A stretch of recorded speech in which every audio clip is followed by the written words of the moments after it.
Now you see more and more guys being groomed as not only just as closers, but guys being groomed as setup men, as long relievers, as middle guys. Do you think that's something that will only continue to happen and expand, where guys are groomed for specific bullpen roles in the minors? It's a little bit out of our control with what they do in college. There are more and more guys that are using that guy that struggles to get through a lineup 3 times. They're putting him in the bullpen so they can use him Friday and Sunday, or they can use him for 4 innings on Saturday and then maybe an inning or 2 on Sunday. So before they get to us, there's more and more guys that haven't been starters.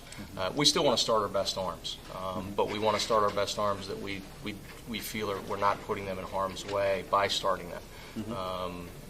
When you throw 1 inning and 8 pitches, you don't really develop all that much. There are times where adversity is your best developer. Your best teacher is when you've got to use the 3rd pitch, or you've got to get through a lineup a 2nd or 3rd time. So we still, in our minor league system, are generally going to try to start our best arms, but there are guys that because of risk of injury, or because they just can't get through a lineup 2 times, let alone 3 times, that you develop as a multi-inning reliever.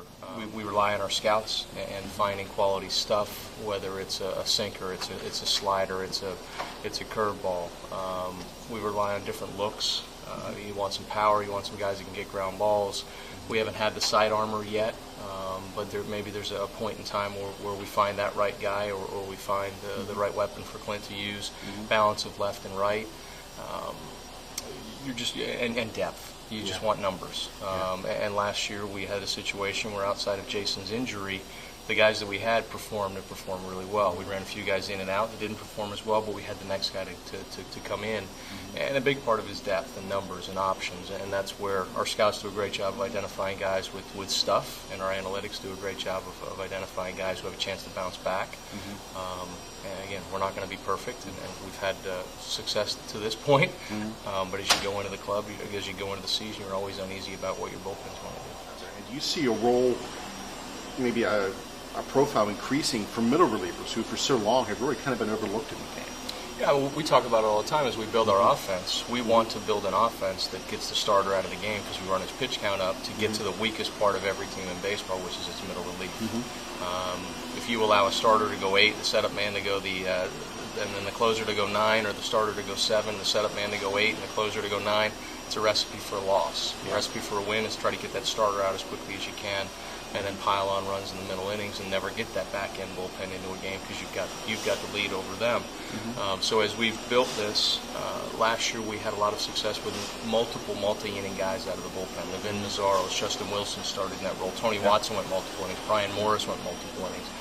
So we had a lot of success giving Clint the ability to not have to use 5 relievers 1 inning each today, and then 4 innings, 1 inning each tomorrow, and now have to have 2 guys available in the bullpen. When we had that, it was because the starter got knocked out early, or the starter went out early with an injury. There's been a lot made of the number of innings our starters, and as a result our relievers threw. We had way too many games where our starter left in the 1st or 2nd inning because of injury, or because of ineffectiveness, or because of an ejection. And so as a result, you're going to pile up a lot of innings. We had a lot of extra inning games. But it is something we'd like to get our starters deep in the game. But there's no question, if you can strengthen that middle, which with Justin Wilson and Vin Mazzaro and Brian Morris, we had a strong middle last year.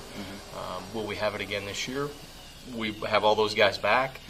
We think we've got some other options that we can throw in there. Jean Mar in length, and Snowy Pimentel is a young power arm that we like a lot. How does he fit on the club? And then we've got some other guys coming behind to provide, again, depth and numbers.